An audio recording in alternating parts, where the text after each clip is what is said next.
Hi there riders, this is Jason from the e-Scooter Co and I hope you're well. Our season's drawing to an end, so we're eking out the last of our summer. We're quickly getting into October, and I thought it'd be a really good opportunity to look at some scooters and test some scooters that would be able to cope with not only changing weather conditions but terrain and circumstances and situations. By that I mean the current scooter that I've got is a flat out speed demon. It is great on tarmac and concrete, but the minute we think about going into the forest or going along the canal, it's not going to work. The ride's too stiff, the deck's too low. Basically it's trying to take a Formula One race car off-road. It just doesn't work. So I wanted to look at a scooter that I could use day to day and it was adaptable. Basically a Swiss Army knife that could cope with all situations and all scenarios. And this is the one that I thought of first. Just to give you a little bit of background history, Inokim is a Chinese and Israeli company, and it's very interesting to see the dynamics because we recently went to Tel Aviv and met Inokim in their headquarters, and it's interesting to see how the two cultures merge together to create what is clearly has become one of the most iconic scooters in the market, not only in its design but its color scheme, its performance, safety, and I'll go into it a little bit more, but the actual engineering internally. So the two parties clearly know what they're doing, and they are probably the pioneers of implementing a viable, environmentally friendly, consumer friendly transport solution. And this is probably, I would say, is their flagship product. They do have another scooter called the OXO, which is the dual motor, but this is the one I wanted to test because it, within its field, I would say it's probably the class leader. Just to give you a breakdown on the key stats, 800 watt engine, rear wheel drive, peak performance of 1300 watts. It says it's got a range of about 65, well, it's got a range of 65 miles. I got probably closer to 15 realistic.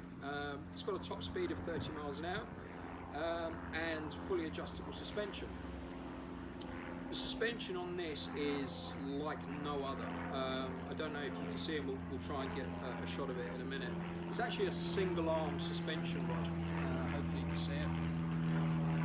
To me that's reminiscent of the lefties of Cannondale and of Husqvarna motorbikes, which in their day absolutely won every motorbike race. The original design was there to reduce weight. I think this one is possibly to reduce weight, but it's actually the long-term service and maintenance of the scooter that gives it its real benefit, and I'll go on to that in a minute. From the ground up, it looks like a standard tyre with a slightly deeper groove in the tread.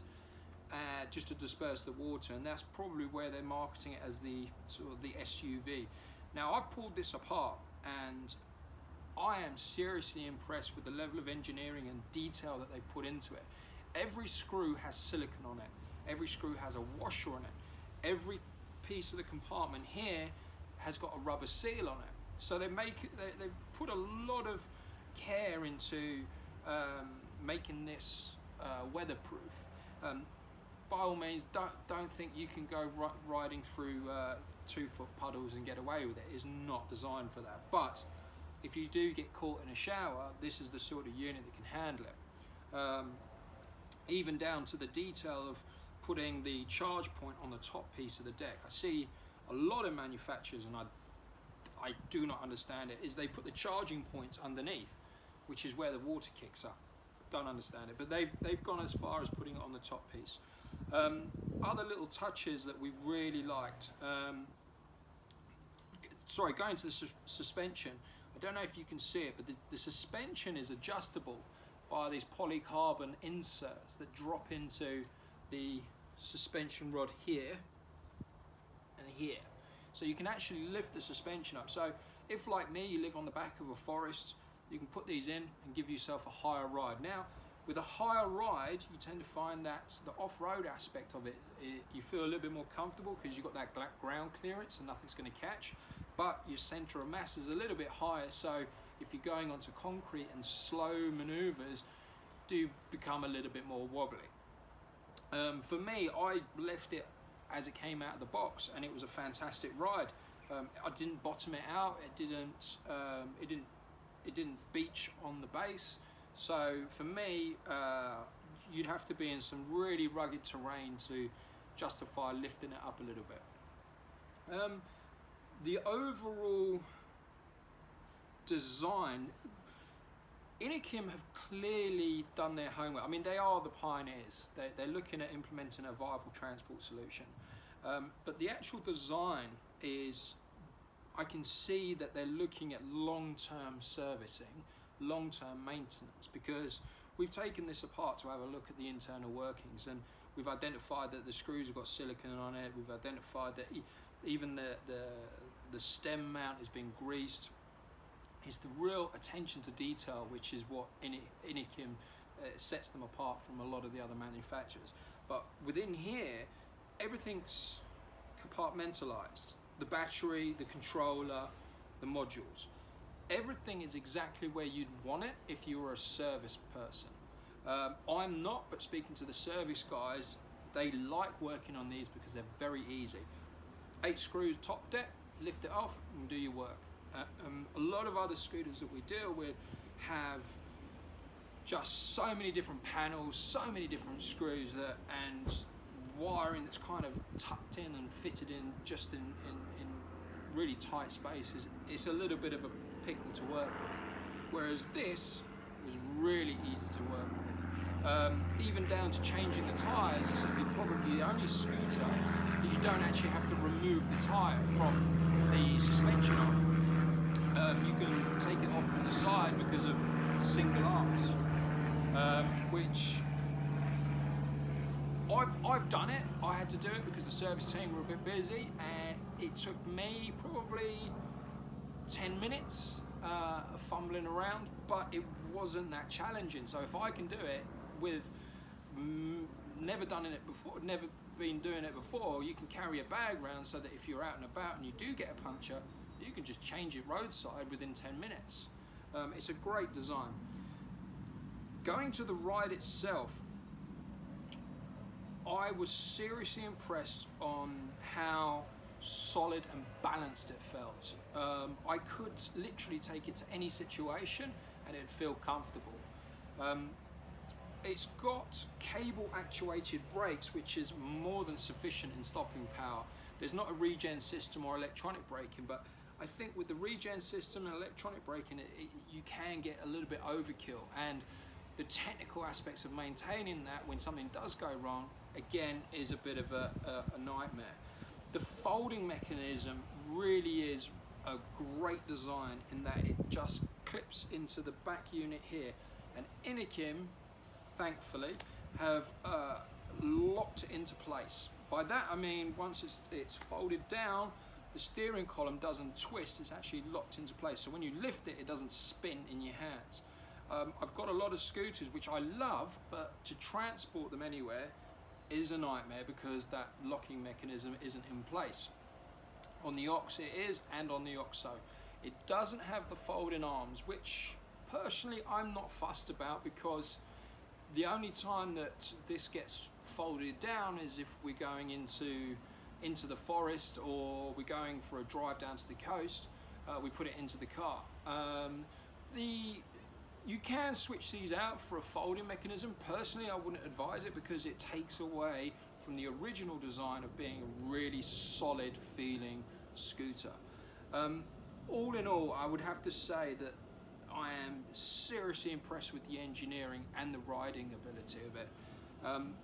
I would go so far as recommending this over an Oxo, and I'm going to be controversial in stating that, and everyone wants their speed demons, but how the controller, which is basically the hub of what the battery basically pushes through to the engine. How that's being programmed is the speed is very gradual at the beginning, but the mid-range to top, so you could sit at 20 miles an hour or 15 to 20 miles an hour quite comfortably.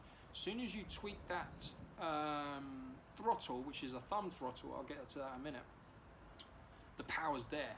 So I rode this for about 3 to 4 hours, and it was so comfortable. It was such an easy ride. If I rode my personal current scooter for 3 to 4 hours, my legs would ache, my calves would ache, because everything is just so aggressive. This has that aspect, but it's under control. You can take it down to the canals, you can take it into the forest, you can take it down to the shops, you can do everything with this, and you're not going to be aching at the end of it. If you're riding a scooter correctly, where you drive into the acceleration, you push away on the braking with your legs, you should have some sensation of aching, and it's even worse on the more powerful scooters, much like it is on motorbike. It's a very physical mode of transport. This is just relaxed.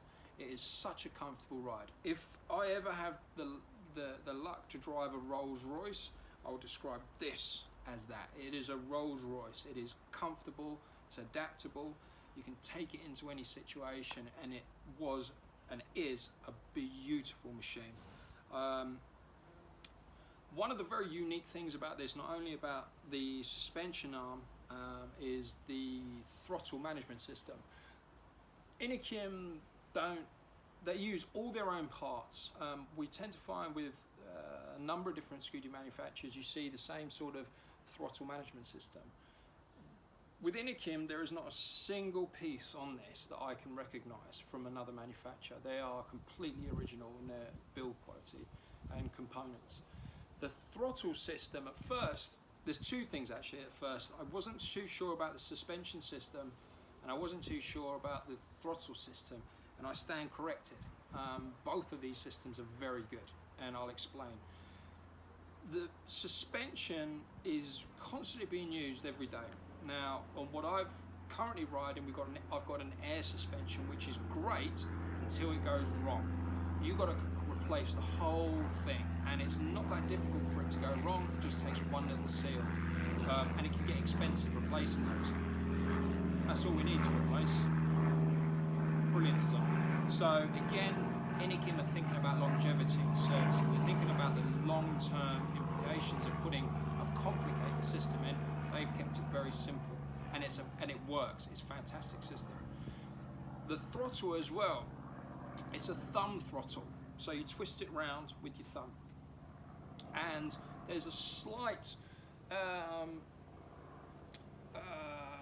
what would you call it? Basically, the throttle is extended, so actually you're able to grip it with this section here of your hand. So it's almost like a cruise control where you can actually hold it with your finger. Somebody actually showed me that, and it's a purpose design, and it is very good. For long-term riding, I think this system is better than an automatic cruise control system. I've had people that got onto scooters and they're not aware of the cruise control, and they suddenly have a panic because when they throttle off, it just keeps running on. This system, you can have a physical cruise control, and you just hold it, and you wouldn't know any otherwise, and you just let go and it drops out of speed. This is really comfortable for long journeys. Even the thumb system's pretty good. Just holding it there is very comfortable for long-term journeys. All in all, the build quality, the components that they've used, the finish and the attention to detail is the reason why I'd buy an Inokim. Not only that, is they've got a fantastic after-service support, and probably one of the longest warranties on the market. It can take a weight of up to 130 kilos, which is a fair old weight. So if you're thinking about going for a long hike, you can put a rucksack on, carry water, etc., etc., and you're going to be fine. All in all, I am super impressed. I'm going to actually carry on riding. This isn't actually the one I've ridden. The one I've ridden is back at the warehouse. I pulled this one out because it's nice, clean and shiny, and I think that is one of the appealing factors, is the colour scheme. Also, another point to add, the boxing and the materials that they use to deliver this are seriously impressive. We had 10 or 20 of these delivered. None were damaged. The boxes are, the packaging and unboxing, Inokim have put a lot of investment in making sure your scooter comes delivered without damage, because again, I think their first priority is safety. So they've invested a lot on the boxing, and that's why you probably pay a little bit of a premium for Inokim, but it's definitely worth it.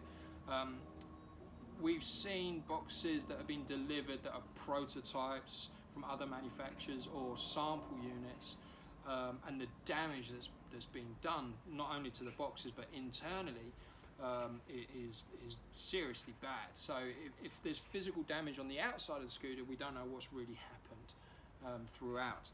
Inokim put a lot of investment on securing their units, so they're going to be delivered to you undamaged. Again, I'm gonna ride this for a little bit longer because I've had so much fun, and it's a nice break from getting wrenched off your scooter when you've got superpowered engines. This is easily sufficient for pretty much everyone and anyone. Great engine, the braking on it's crisp enough, the balance at speed. Fantastic scooter. Very, very impressed with what Inokim have done. Keep up the great work, guys. Really impressed. Thanks for your time. Enjoy. Stay safe.